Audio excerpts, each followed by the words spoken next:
Now let's look at evaluating investment decisions as the second session in this module.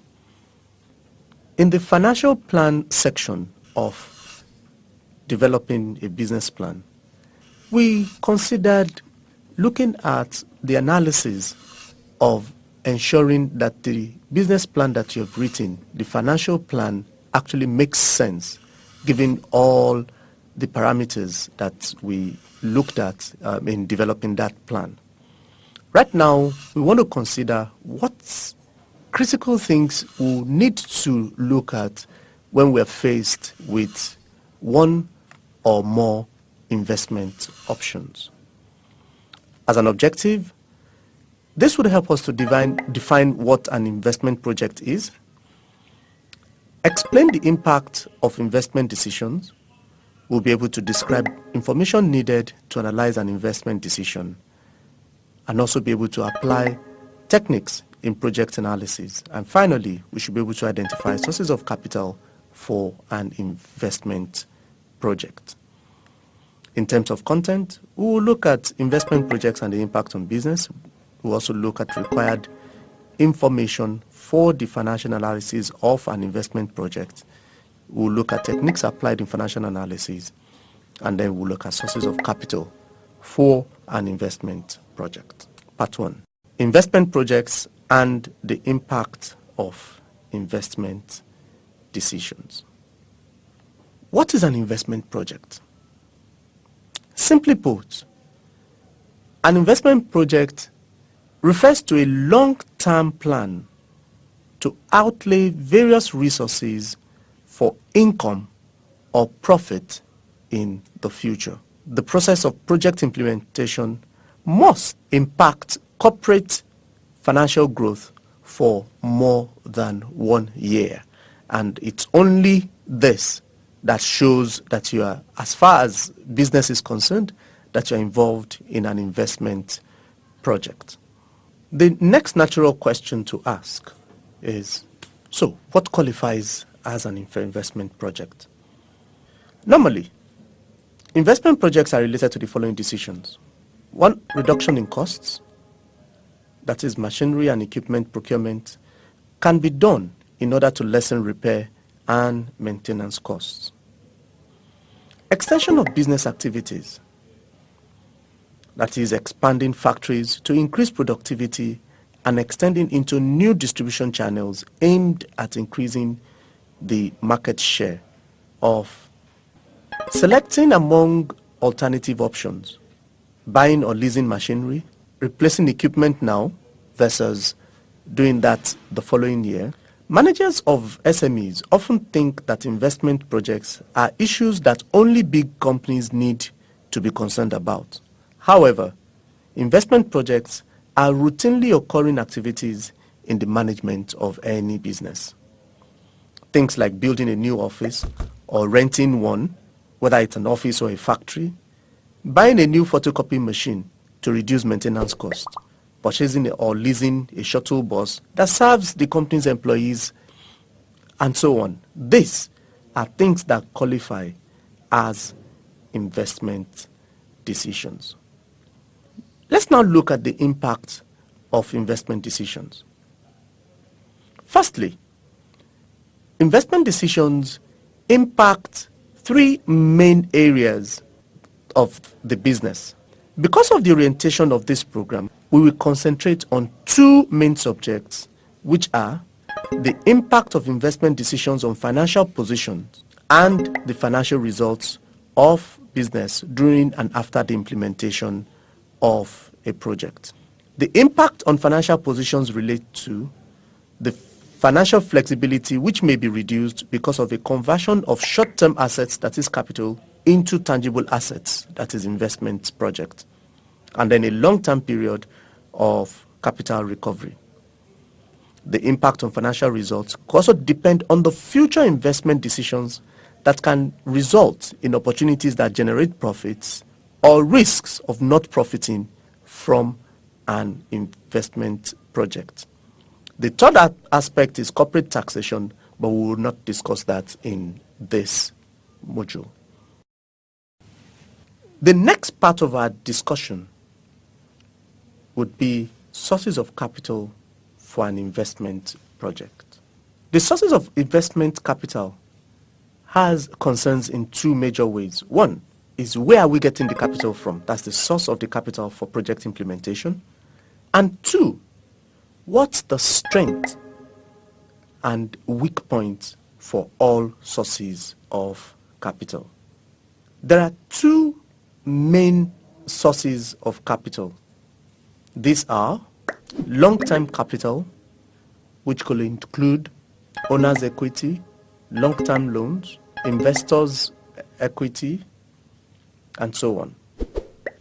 Short-term capital will include several things like short-term loans, suppliers' credits, and things like that.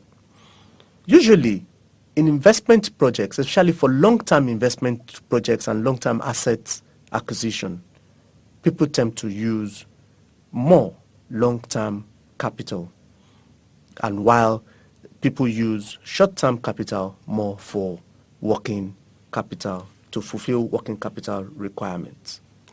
The principle of capital allocation, therefore, is that you should be cautious about using short-term capital to finance the long run. One important principle to consider is that short-term capital should be used for things that can quickly generate returns and can be returned quickly, than using short-term capital to finance long-term projects like a long-term asset acquisition. When deciding on capital to be acquired, a major consideration is interest rates. Interest rates can be in the form of interest charged on loans from a bank or other financial institution. It could also come in the form of dividends on owner's equity or shareholders' equity. Please note that no capital comes free and clear. A cost is attached to it. And in deciding on which capital source to use, you weigh the cost vis-a-vis whether you should go for loan or you should go for equity. When we make investment decisions, there are so many information that is required for us to be able to make the right analysis and be sure that we're taking the right decision as far as investment decisions are concerned. So let's look at the required information. In order for us to get the right information, we consider two broad types of data to get the right information for investment decisions. These are non-financial data and financial data. It's usually erroneous to think that to take a proper investment decision, you look at only the financial data, because there are so many other things that might affect the profitability of a company, which might not necessarily be financial.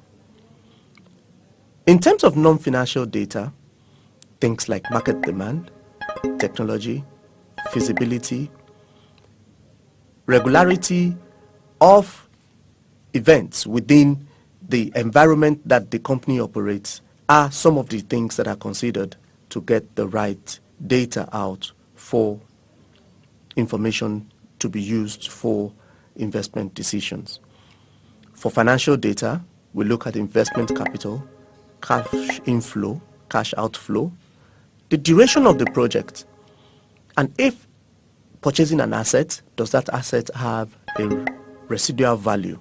And then what's the profitability of the whole investment? Financial data is usually collected after non-financial data or information has been determined.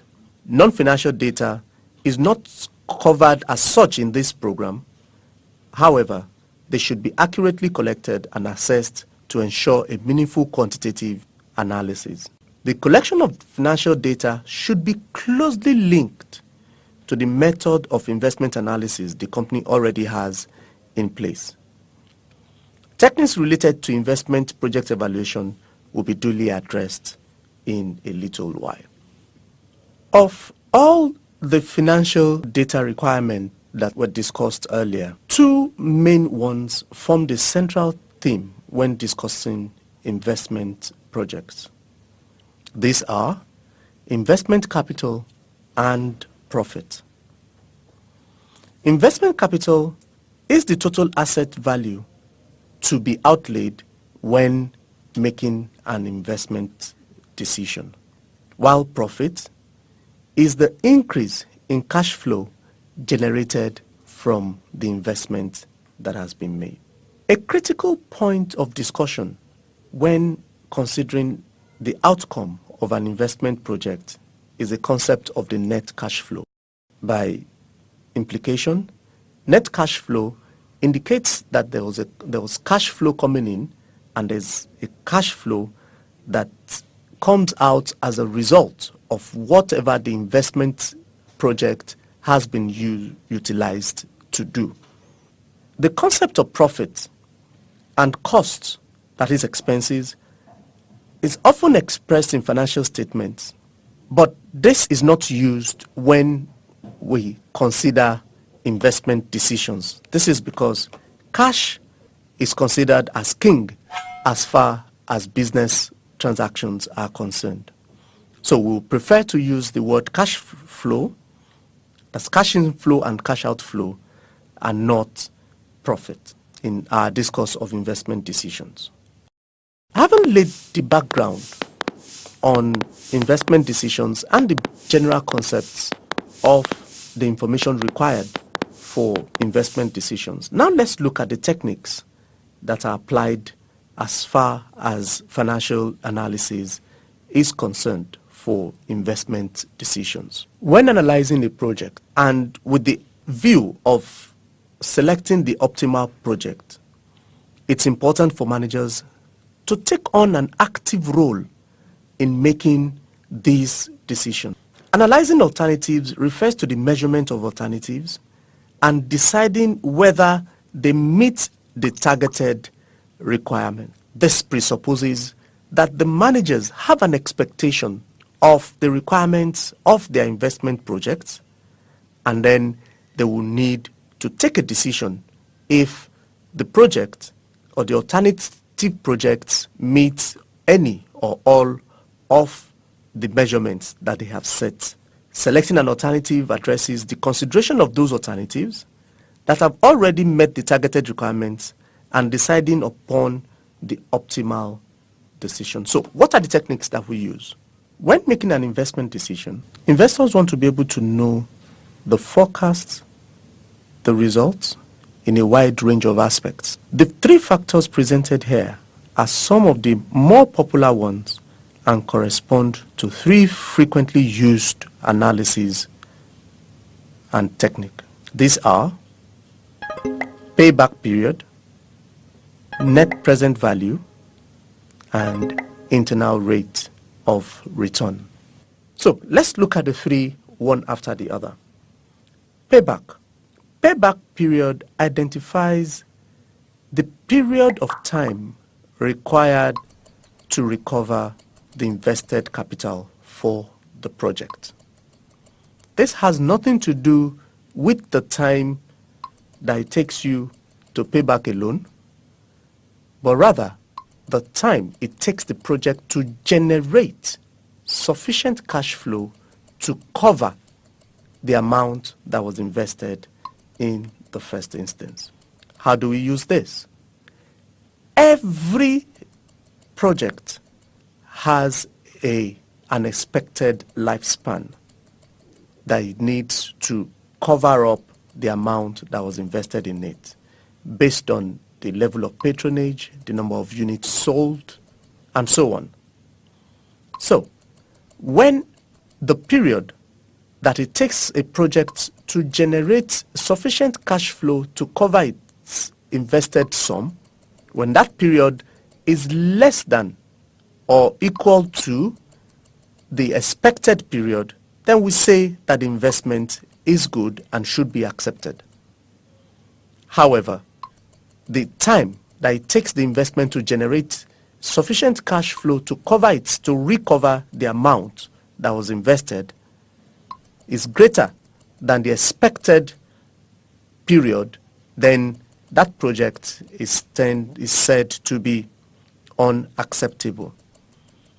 Please note that this is based on the net cash flow from that investment project. We explained net cash flow earlier as the cash that is used for investment as against cash that is gotten from the results of the investment.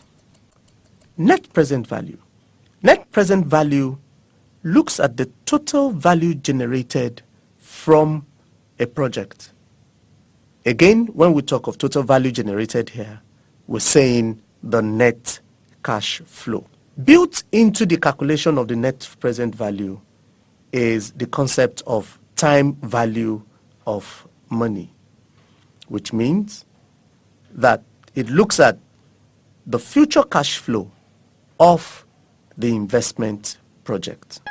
The net present value is based on the amount of cash inflow that is generated from the project and not based on the accounting profit. This measure considers changes in monetary value over time.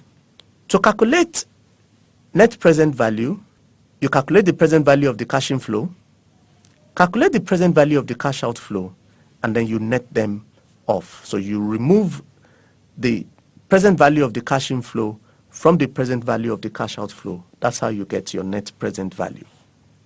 So how do we use it?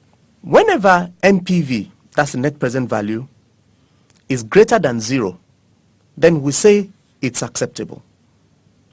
That is the difference between cash inflow and cash outflow. Put simply, when cash inflow is greater than cash outflow, then we say the investment project is acceptable. On the other hand, when cash inflow is less than cash outflow, which makes the NPV lower than 0, then we say it's unacceptable. It could so happen that cash inflow and cash outflow balance themselves out. So which means the NPV is 0. At this point also, that project is acceptable. The third technique is the internal rate of return, IRR. IRR refers to returns generated from each naira of capital invested. This can also be said to be the return rate when net present value is equal to 0. Mind you, this also takes into account the time value of money. So it looks at how much the naira invested would be worth X number of years down the line. The question to ask is, does every invested naira produce returns as expected? We're not going to bother you with the calculation of the internal rate of return. Just remember the IRR is the estimated rate of profit during the project's implementation. So how do we use it? When we have our expected rate of return, if the calculated IRR is greater than the expected rate, then the investment is acceptable. Also, if the calculated IRR is equal to the expected rate, the investment could also be said to be acceptable. However, when the IRR is lower than the expected rate, then you should consider rejecting the project. Would I use only one technique to make a decision? The truth is, Depending on the kind of investment that you are evaluating, one technique might be a bit more appropriate than the other. Remember, payback shows the shortest time period. MPV shows the net cash flow, while IRR looks at the rate of return per naira of investment. So when considering an alternative, you should look for one with the shortest payback period, one with the highest MPV alternative, and or one with the highest IRR alternative. In terms of comparison, all of these have their suggested usage, and we need to understand each of these so as to be able to apply the appropriate technique for the appropriate investment. To overcome the weak points of the payback period technique, analysts usually also consider the interest rates based on the return of cash inflow to calculate the timing of capital recovery. MPV and IRR are only two different points of view. MPV presents an absolute value, while IRR shows a relative value. When you're analyzing projects which investment capitals are not the same, please don't use the NPV. My question now would be, in making investment decisions or evaluating them, should I only consider financial analysis? The answer is no. Aside from an analysis of financial costs, other non-financial costs and benefits pertaining to the project should also be considered. The purpose of a non-financial cost-benefit analysis is to evaluate the social impact of a project. To analyze an investment project, managers should assess the non-financial costs and benefits in combination with each other. In reality, many projects are evaluated bringing in very high non-financial benefits. For example, an increase in employees' satisfaction, working conditions, and so on. The investors still decide to invest even when their financial benefits are slightly low or lower than expected. To close up this part of the discussion, it's important to note that analyzing investment options strictly on financial benefits might not give the required basis for making an investment decision. However, we should evaluate both the financial and non-financial data in order for us to be able to take a balanced decision as far as investment decisions are concerned.